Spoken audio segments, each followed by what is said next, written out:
Hello everyone, welcome back to our video series on the CSAT examination. I am your mentor Yash Agarwal. Today we will be beginning with two very high impact topics as far as CSAT is concerned. First is ratio proportion, second is profit loss. Okay, so why I call these very high impact topics are is because first they are very easy. Okay, second they are very highly doable. Okay, they are highly doable, and third, the most important fact is that they can give your CSAT score a boost of around 10 marks. Okay, so a boost of 10 marks can make a difference from non-qualification to qualification. Okay, from being dicey about your qualifying towards being sure of qualifying this examination. Okay, so this is a very important topic. Now let's dive into these topics together. Stay tuned with me so that we can understand the basic concepts. We can solve some PYQs together. And lastly, we can share some tricks to solve these questions quite easily. Okay. So first, let's talk about ratio proportions. So it's one of the UPSC's favorite topics. Around 3 to 4 questions are asked from it annually. Okay, they're very easy, highly doable. Okay, and also they are very quick to solve. Okay, around 2 to 3 minutes you will hardly take to solve these questions. Okay, and it's a foundational topic. Okay, for topics like distance speed, for time work, for data interpretation, you need a basic understanding of ratio proportion.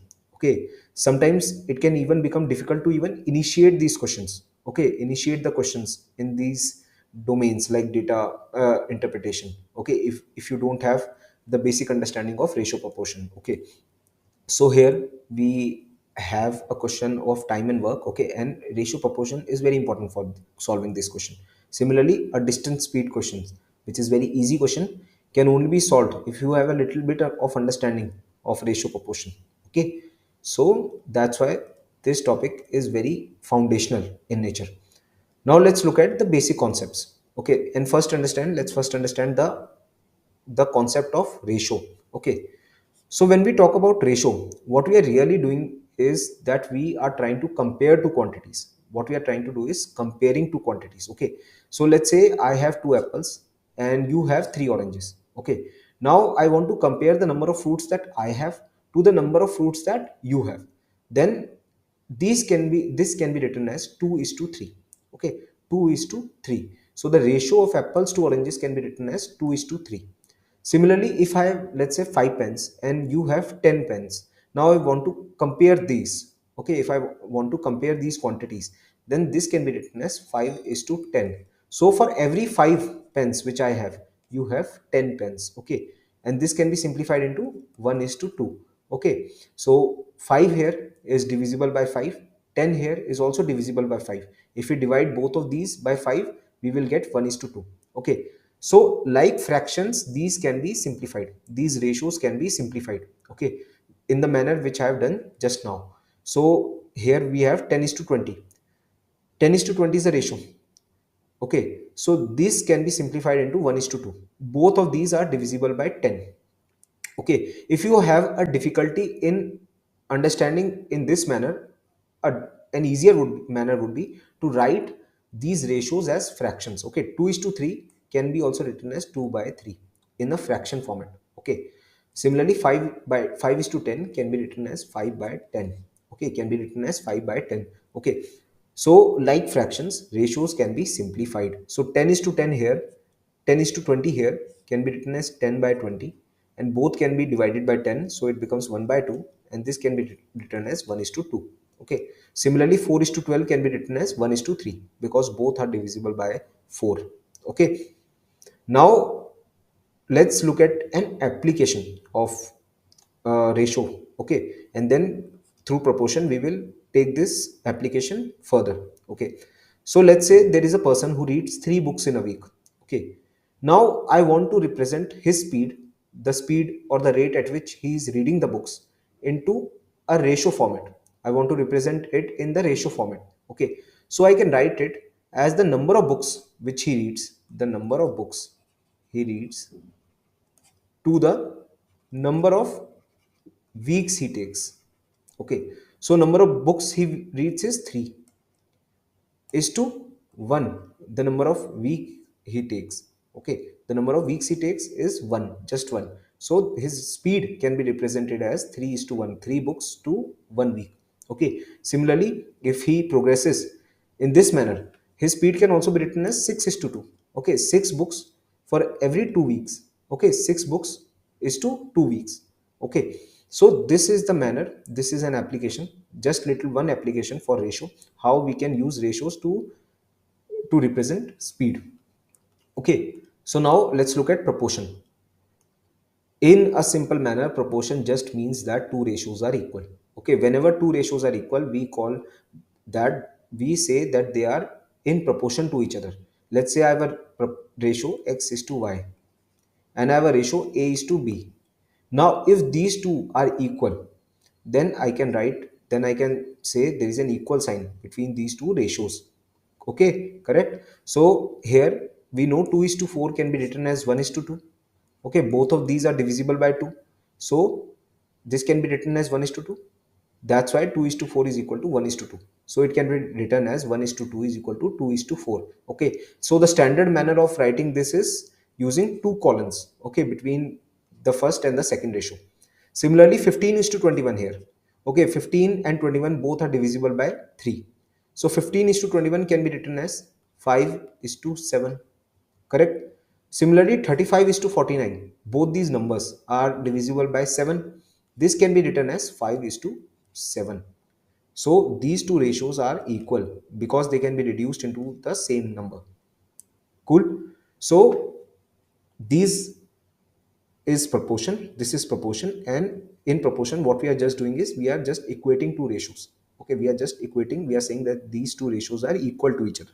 Okay, now cross multiplication is a tool which can help us in solving the questions of ratio proportion. Okay, through this tool we can solve the questions of ratio proportion, okay, through cross multiplication. Now let's say there are two ratios, a is to b and another ratio c is to d, and we say that these two ratios are equal to each other. Okay, so this can be written as, this can be also written as by multiplying the first and the fourth number together and then equating it with the second and with the multiplication of second and third number.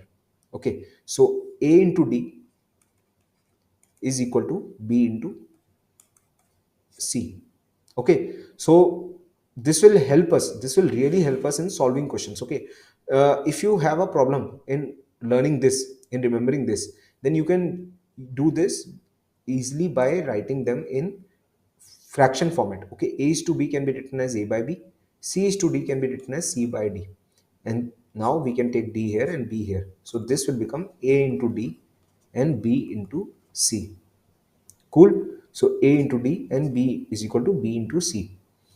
Similarly, now we can see here that 1 is to 3 is equal to 5 is to 15. Okay, so we can write 1 into 15, which is 15, is equal to 3 into 5, that is also 15. Okay, so this is pretty easy to follow. Okay, so a into d is equal to b into c. Now let's take the example which we just took in the last slide and take it further using what we have just learned now. So if a person reads 3 books in a week, okay, so his speed is 3 is to 1. 3 is to 1 represents his speed. Now what will be the quantity of the books he will read in 6 weeks? So how many books will he read in 6 weeks? That we want to know. Okay, so if we want to represent his speed in 6 weeks, we will write the number of books which he reads. Number of books which he reads is to 6 weeks, but we don't know the number of books which he reads. Then we can take it as x. X is to 6 will be his speed in the 6 weeks, and in the first week it will be 3 is to 1. Now both these speeds are equal. Okay, because he is continuously reading 3 books in a week, so these two can be written as 3 is to 1 is equal to x is to 6. These are proportionate to each other. These ratios are in proportion. Correct, these are in proportion. Now what we can do with this is we can use cross multiplication to solve for x. To know the value of x, we can cross multiply this. So 3 can be multiplied by 6 and 1 can be multiplied by x, 1 into x. So here 18 is equal to x. So the number of books which he reads in 6 weeks becomes 18. Cool. So this is how we solve the concepts, we solve the questions on the concepts of ratio proportion. Okay, so now let's dive into PYQs. Let's take an example. This PYQ was asked in 2015. Okay, this is a simple one. We are taking an easier one to start. So we have two guys, Peter and Paul. Okay, and their monthly incomes, we have a ratio of their monthly incomes, they are in the ratio of 4 is to 3. Similarly, their expenditures are in the ratio of 3 is to 2. Okay, so let's say Peter is here and Paul is here. First, let's talk about their incomes. So their income is in 4 is to 3. Okay, so we don't know anything about their incomes. Just we know that they are in the ratio of 4 is to 3. They can be 4,000 and 3,000. It can be 8,000 and 6,000. It can be 400 and 300. Okay, we don't know what it is. Okay, and their expenses is in the ratio 3 is to 2. Okay, this can be 300 and 200. We don't know that. Okay, now we are given that they save 6,000 rupees. Both of them save 6,000 rupees every month. So their income minus expenditure is 6,000 rupees for every month. Now we want to know their incomes, both their incomes. Okay, now to solve these questions, when we have these ratios and we don't know the quantities, okay, we don't know the quantities behind these ratios. We don't know the incomes, okay, of Peter and Paul, which are the quantities behind these ratios, but we know the ratio. So to simplify our life, what we do is we take the incomes as 4x and 3x. So if the ratio would have been 7 is to 5, then I would have taken their income as 7x and 5x. Clear? X is just a variable. You can take it as P, you can take it as A. Okay, it's your wish. Similarly, if I given expenses as 3 is to 2, to simplify my life, I will write it as 3y and 2y. Correct? Now y can be anything. Y can be 50. If y is 50, their incomes, their expenses is 150 and 100. Okay, you got it? Okay. Now the second thing we are given is that their expenses are, sorry, their savings are 6,000 rupees. So 4x minus 3y would be 6,000. And similarly 3x minus 2y would be 6,000. Okay. So if I want to write it clearly, okay, if we want to write clearly what we have just understood, we have concluded this statement that 4x minus 3y is 6,000 and 3x minus 2y is also 6,000. Now what we just need to do is we want to know the value of x. Okay, we want to know the value of x so that we can know 4x and 3x, which are the incomes. Correct? So how should we solve this? This is just a linear equation. So here 6,000 and 6,000 are equal. Okay, so 4x minus 3y and 3x minus 2y will also be equal. Okay, 4x minus 3y is equal to 6,000 and 6,000 is equal to 3x minus 2y. So these two are also equal. So 4x minus 3y is equal to 3x minus 2y. If I take x this side and y this side, I will get x is equal to 3y minus 2y, y. Okay, x is equal to y. This I have got. Now using this, what I can do is I can equate these 4x minus 3x. This I can write as 4x and y can be written as x. So here 3x is equal to 6,000. So x becomes 6,000. Now to write their incomes, what we can do is their incomes is 4x and 3x. For Paul, sorry, for Peter it is 4x. So 4x would be 24,000. 4 into 6,000. Okay, 24,000 and 18,000. So the answer is A, 24,000 and 18,000. So this was very simple question. This was an easy question to solve. Okay, you know, you just got to know how to represent quantities when you know the ratios behind those quantities. Okay, now I want to give you some tricks, okay, and some tips. First tip would be that always simplify the ratio. Okay, if you are given that there are two quantities and they are in the ratio of 16 is to 24, then to make your life easy, please simplify them and write them as 2 is to 3. Okay, if you are given two quantities and they are in the ratio of, let's say, 40 is to 30, then to make your life easy, write them as 4 is to 3. Okay, this will ease your calculations. This will help you in solving the questions quickly. Okay, first try to do this. Okay, now second, there is a trick. Okay, there is a trick. on doing something, that is using sum of ratios for ratio based distribution. Okay, so what this means is that, let's say I have 500 rupees. Okay, I have 500 rupees. Okay, and I want this rupees to be distributed between a person A and a person B. I want to distribute this 500 rupees in the ratio of, in I want to distribute this 500 rupees to these two guys, A and B. Okay, and whatever manner I distribute them, I want that the ratio of money which A has, and the ratio of money which A has to the ratio to the money which B has should be 3 is to 2. Okay, so the money which A has to to the money which B has should be 3 is to 2. Now how to do this? Okay, now what should be my allocation to A? Now how much money should I give to B? Okay, what should be the amount of money which I should give to A, and what should be the amount of money which I should give to B, so that the money which they have received be in the ratio of 3 is to 2. So to solve the money which A gets, what I will do is, it's a simple trick. You multiply the 500, the total amount of quantity you want to distribute, into the ratio which you allocate to A, that is 3, and the sum of the ratios, that is 5. This will come out to be 300. Similarly for B, 500 into the ratio allocated to B, that is 2, divided by 5. This is 200. Now you can easily see the money which A has got and the money which B has got are in the ratio 3 is to 2. Correct? To better illustrate this, let's look at this example. I want to distribute 540 rupees to three persons. Okay, three people, A, B, and C. And this, the money which A, B, and C have got should be in ratio of 4 is to 3 is to 2. Okay, this 540 rupees. So the amount of money which I will give to A, I can get it as 540 into the ratio which is allocated to A, that is 4, divided by the sum of the ratios. 4 plus 3, that is 7, plus 2, that is 9. Okay, this comes out to be 240. Similarly for B, 540 into 3 by 9. This comes out to be 180.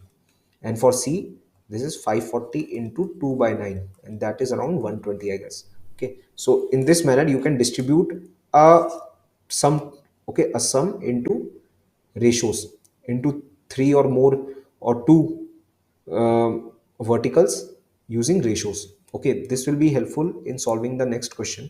Okay, this is a tricky question. Okay, it came in 2020.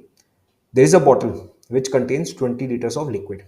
Okay, it contains 20 liters of liquid. So at first stage, what we have, there is a bottle. It has a liquid, let's say A, and this is around 20 liters. Now 4 liters of liquid A is taken out. 4 liters out of these 20, I have taken it out and replaced the same quantity of liquid with B. Okay, replaced by same quantity of liquid B. So what I've done in the second scenario is I have removed 4 liters of liquid A. Okay, 4 liters of liquid A. So around 16 liters of liquid A is left.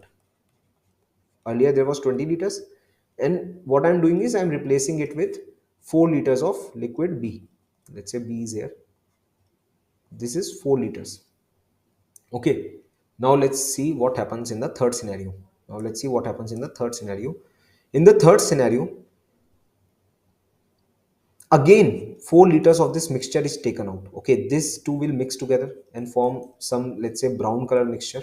Okay, let's say some brown color mixture, and 4 liter of this mixture is taken out. Okay, this 4 liter of this mixture is taken out. So 4 liter is taken out, 16 liter of this mixture is left, and it is replaced by same liquid of same 4 liters of liquid B.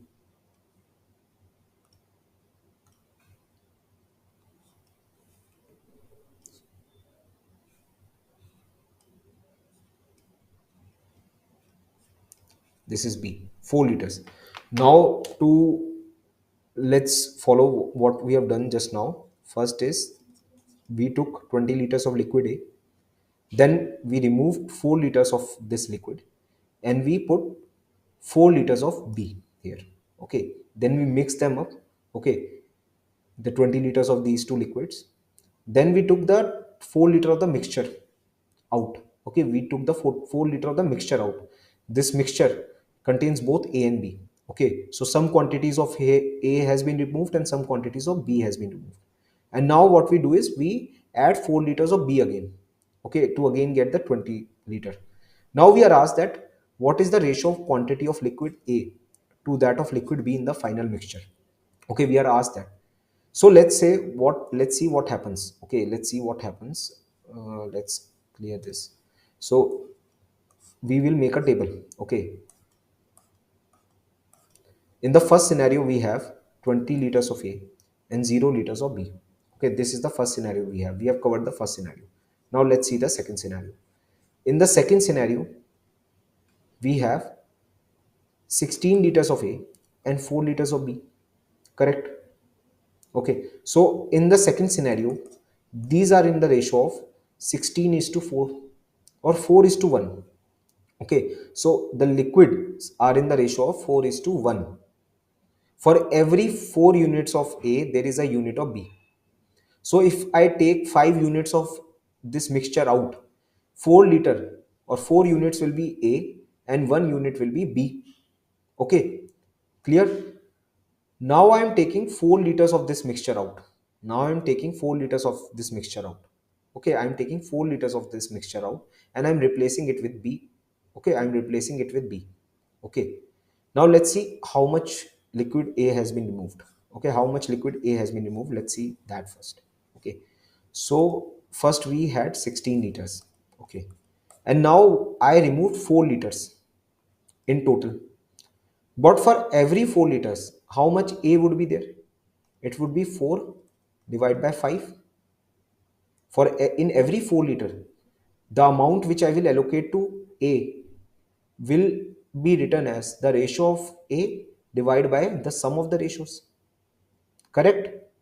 Similarly, the amount of water, the amount of liquid B in this 4 liter of mixture which I have just taken out will be 4 into the ratio allocated to B, that is 1 divided by 5. Correct? So how much A I have left is 16 minus 16 by 5. That comes out to be 18 minus 16, sorry, 80 minus 16, 64 by 5. So I have 64 by 5 amount of A left with me. Okay, A left with me. Okay, now let's look at B. So I had 4 liters of B with me earlier. I had 4 liters of B with me earlier in the second state. Now I removed 4 liters in total, out of which this amount was of B, 4 into 1 by 5. In that 4 liter of mixture which I have taken out, this was the amount of liquid B in that mixture. And again I add 4 liters. Correct? I again add 4 liters of liquid B. So it will be 8 minus 4 by 5. 5 into 8, 40. 40 minus 4, 36 by 5. So it's 36 by 5. So A amount is 64 by 5 liters in the last mixture and B's amount is 36 by 5 in the last mixture. In the resulting mixture, A's quantity is 64 by 5 and B's quantity is 36 by 5. So if I take the ratio now of A is to B, then I can write as 64 by 5 and 36 by 5. So 5 and 5 will cancel with each other. 64 and 36 are divisible by 4. It can be clearly seen. 36 divided by 4, 9. 64 divided by 4, 16. So here comes 16 by 9. So the answer is C, 16 is to 9. Okay. In these questions, you have to take a step-by-step approach. Okay. Just understand that this question is like a guiding hand to you. You just hold one finger of this question and just go wherever this question takes you, step by step. In the first step, we had 20 liters of A. In the second step, we took out the 4 liters of A and we added 4 liters of B. Okay. Now, when we take out 4 liters of the mixture, the amount of A which will go out will be 4 into 4 by 5. Okay, an analogy can be that you are distributing 4 liters between these two quantities which are in the ratio of 4 is to 1. So the amount which will be allocated to A will be 4 into 4 by 5, and the amount which will be allocated to B will be 4 into 1 by 5. Okay, quite naturally that would be so. Okay, so the amount of A would be 16 minus 4 into 4 by 5. This is 64 by 5. And B is 4 minus 4 by 5 plus 4. Why plus 4? Because we are adding 4 again, same quantity of liquid B, and resulting we get this. The ratio of these two quantities is 16 is to 9. Okay, this was a tricky question, this was not simple, but with practice, if you do 12 to 15 questions of ratio proportion, okay, especially the PYQs, you will have enough practice to, so that you can approach these questions and solve these questions. Okay, so we have solved two questions of ratio and proportion. These are two questions which I am giving for assignment, homework assignment. First is this. Okay, this is a little bit tricky. Okay, you can solve this, you can try to solve this. And this is the second one. Okay, this is about distance, speed and ratios. Okay, we are combining these two topics. Okay, we are combining these two topics. This is also very simple. Okay, just try to understand what the question is saying, try to read the question 3 or 4 times, okay, to better clarify what the question is saying. Okay, and try to solve these. Now let's move to profit loss. Okay, now if I want to talk about profit loss, what we have is that it's just an extension of other topics. If you have understood ratio proportion well, if you have understood averages well, if you have understood percentages well, okay, this topic becomes easy for you. Okay, you just need to know the formulas and have a strong base in percentages, averages and ratio proportion. Okay, that would be enough. Percentages specifically are very important here. Okay, you must know how to calculate percentages and work with percentages. They are very time saving. Okay, in 1 minute or so you can solve these questions. Okay, and there is very high accuracy potential. Okay, unlike the questions of reading comprehension or the questions of logical reasoning, the accuracy potential of these questions are around 80 to 90%. Okay, so if you solve the questions of these, of this topic, then there is very very high probability that you have got the right answer. Okay, so if you know this topic, if you are comfortable with the questions of topic, so this is a very good thing. This is very good topic to give your time upon. Okay, the time consumed will be low, and there is very very high chances that the answer you will get will be right. Okay, now let's look at the basic concepts. Okay, all these basic concepts I will explain you through an example. Okay, let's say there is a mobile retailer. There is a retailer for, let's say, iPhone. Okay, there is a mobile retailer for iPhone. Okay, he buys this iPhone from a distributor. Okay, from, let's say, Apple company. He goes straight away to Apple company, straight away to Tim Cook to buy the phones from him. Tim Cook asks him to pay rupees 50,000 for him, for the phone. So this guy pays Tim Cook rupees 50,000 and buys iPhone from him. Now he goes to his store and displays this iPhone. Okay, on in his shop. He wants to display this in his shop, and he displays this as 1,50,000 rupees. He says that the price here is 1,50,000 rupees. Okay, for that same iPhone. Now let's say a person comes in his shop and he wants to buy that iPhone. He says to that person, look, today I'm giving you discount. I will give you this iPhone for 1 lakh rupees. And at this price, he sells this iPhone. Okay, so there are three prices involved in this. First price is the cost which he pays to Tim Cook or the dealer or the distributor or the manufacturer of the iPhone. Second is the cost. Okay, second is the price which he displays in his store, which he marks in his store. And third is the price in which he really sells the good, in which at which he sells the iPhone. So the first price is his cost price, the cost which he lifts, okay, the cost which he takes to buy this iPhone. Second is his marked price, the price he marks, that I am willing to sell at this price. I want to display this phone at this price in my store. And the third will be selling price. Selling price, the price at which he actually sells the phone. Okay, so he pays 50,000 to Tim Cook and he gets 1 lakh rupees from the customer. So in totality, he gains a profit. He makes a profit of 50,000 rupees. Okay, this is just common sense. So we have understood what a cost price is, what mark price is, what selling price is. Now looking at profit or loss.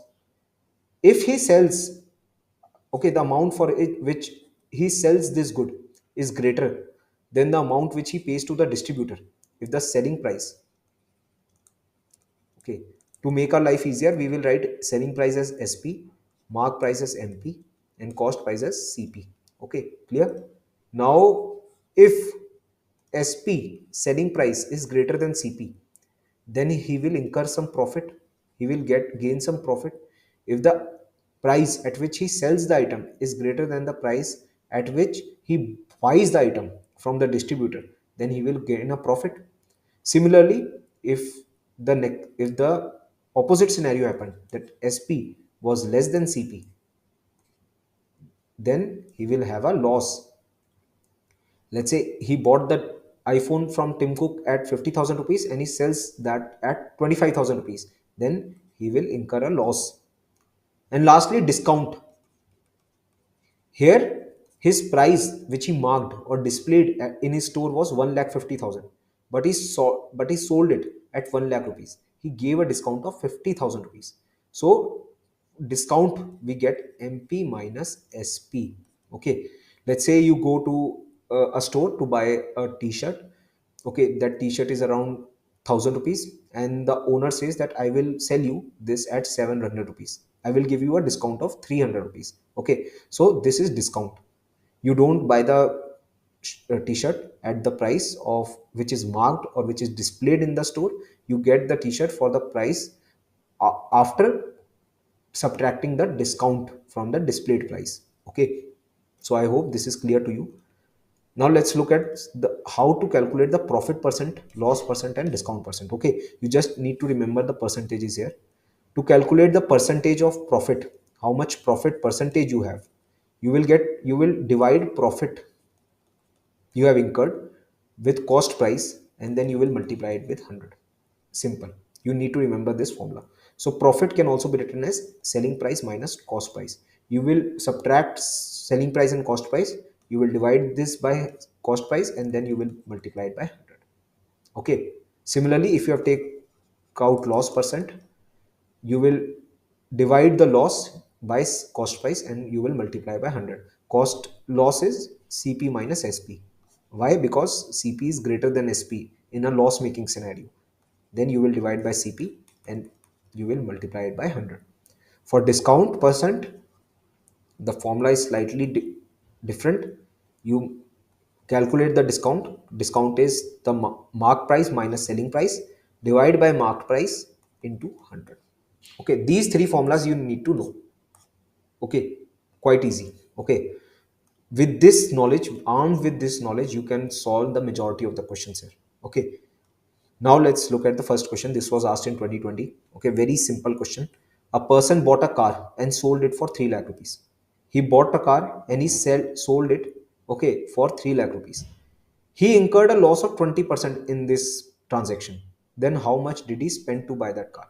Now there is a person, he buys this car for some money and he sells this car for some money.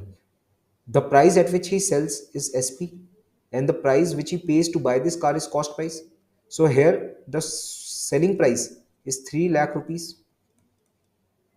We don't know the cost price, but we are told that there is a loss here and the loss percentage is given. So we know the formula of loss percentages. Loss percentage is equal to CP minus SP divided by CP into 100. Here loss is 20% and CP we have to find out. We are given SP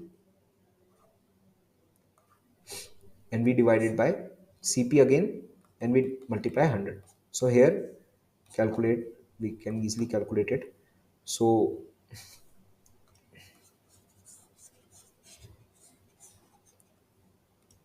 5 CP, CP is equal to 5 CP minus 15 lakh.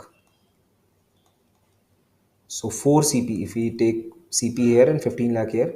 CP will equal to 1 lakh 15 lakh rupees divided by 4.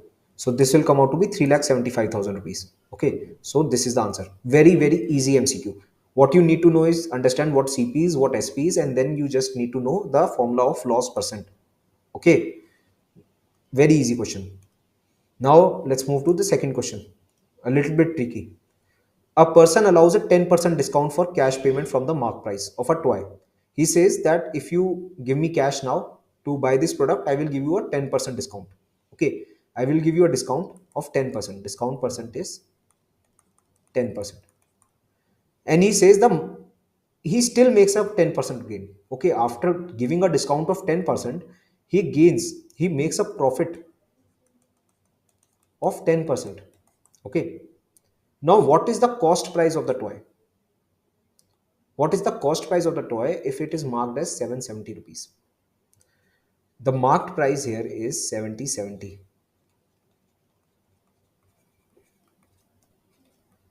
First of all, if we know the discount percentage, can we calculate the selling price?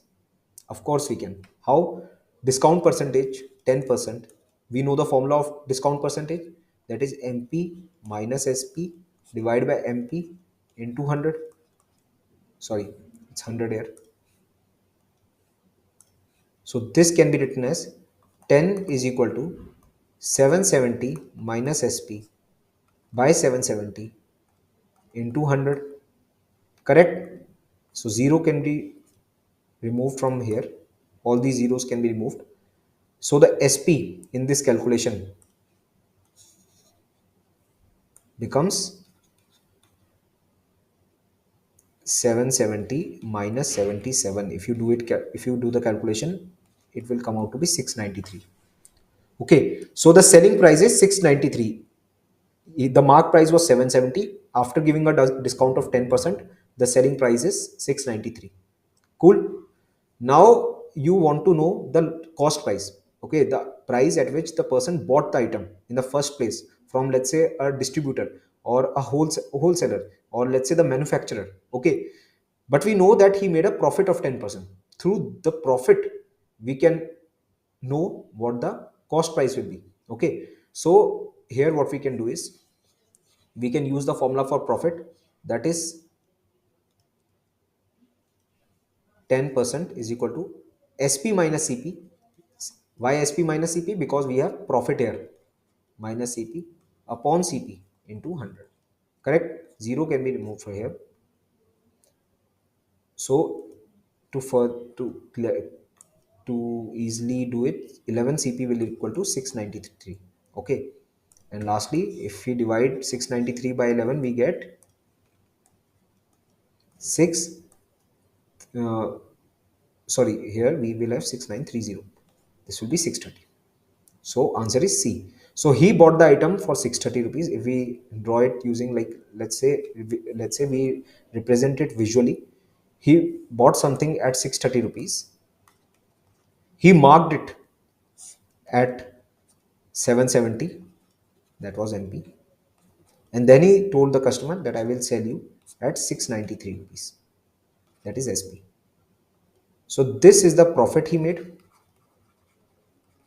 and this is the discount which he gave.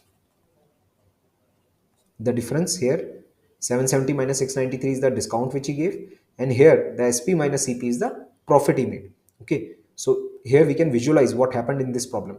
Okay, through the discount percent, through the formula of the discount percent, we calculated SP, and through the formula of gain percent, we calculated CP. Okay, so here what was different was we just used the formula twice rather than once. In the last or the previous question, we used the formula twice here. Okay, now let's look at some tips and tricks for this question. So sometimes you won't get CP and MP. Okay, CP is not given, MP is not given, SP is not given, nothing is given. You are just given some percentages, that a profit of 10% is made. Let's say a question is given that first a person gives a discount of 5%, and then he makes a loss of 10%. Okay, now calculate some SP or CP. Okay, this type of question is given.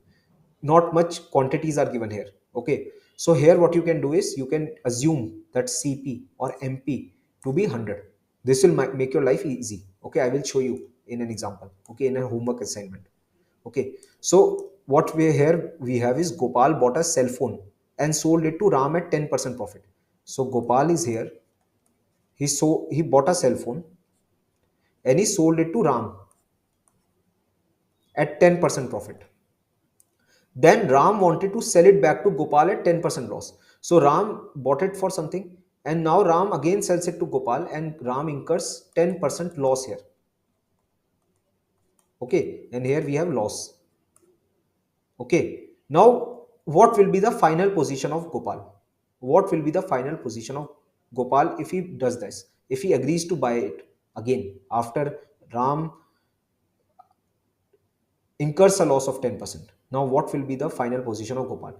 Now, to simplify this question, let's assume that the cost price for Gopal was 100 rupees. Gopal buys it for 100 rupees. He makes a 10% gain in his transaction to Ram. So, Gopal sells this product to Ram at 110 rupees. The selling price would be the selling price for Gopal would be 110. But for Ram, this will be the cost price because he's selling it back again. So for Ram, the cost price is 110. Now he's making a loss while paying back to Gopal, while transacting another time with Gopal. While selling this phone to Gopal, he makes a loss of 10%.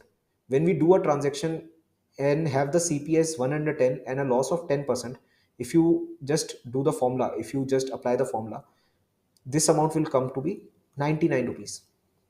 So Ram sells Gopal the handset, the cell phone at 99 rupees.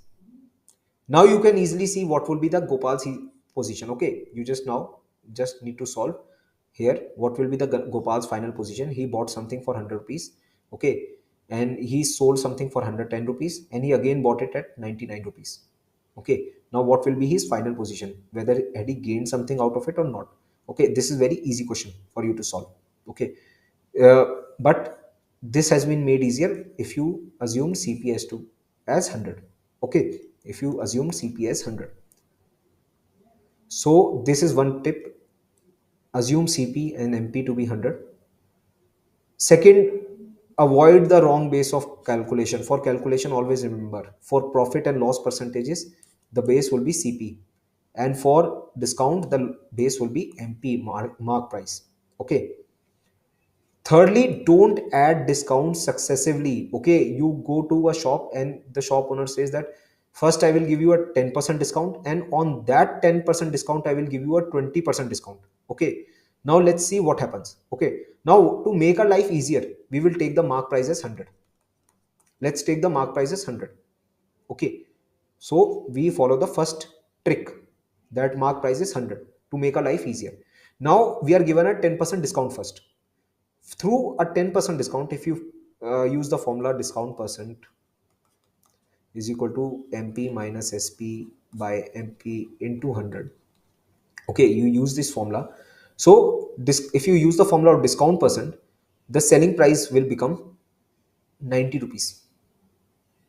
Now again, a discount of 20% is placed on the second discount. Okay, so then this will become your new mark price. This will become your new mark price. Okay, so this was the earlier mark price MP1. Now this will be the new mark price on which the discount will be placed on. Okay, and if you again put this formula and use mark price as this, okay, so the amount of discount will be 18 rupees. Okay, and your selling price will be 72 rupees. Correct? So the selling price at last will be 72 rupees after successive discounts of 10% and 20%. Okay, and from the earlier position from 100 rupees to SP to the final price, if you calculate discount percent, what is the final percent? MP minus SP, that is 28, divided by MP, that is 100, into 100. 100 and 100 cancel with each other, and answer is 28%. The discount here is 28%, not 10 plus 20, 30%.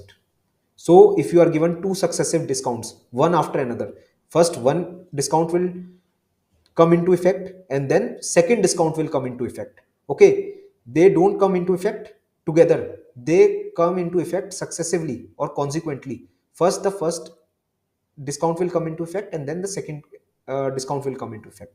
Then the discount percentage will not be calculated through adding these two discounts, it will be calculated through using step by step approach, and in finally we get a discount of 28%.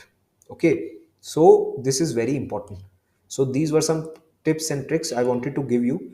These are some questions for assignments, the question number 1, the question number 3, sorry, fourth and fifth. Okay, so the fourth one is very easy one, fifth one is a little bit trickier. Okay, I want you to apply yourself, apply your mind here, and I request you to solve these 5 questions. Okay, you can post your answers in our Telegram community of SuperKalam. Okay, also I will try to send a solved version. Okay, I will send you a PDF in which there will be the solved. Uh, I will give you the solution of these all 5 questions. Okay, so here we have understood the topics of ratio, proportion, and profit loss. We have understood the basic concepts. We have tried together some PYQs. Now I have given you some assignments. I request you to do them. Also try some PYQs. Okay, practice PYQs at least 10 to 12 so that you can get comfortable in this topic and you gain the maximum out of this video lesson which you have just watched. I hope that you like this lesson. Thanks a lot.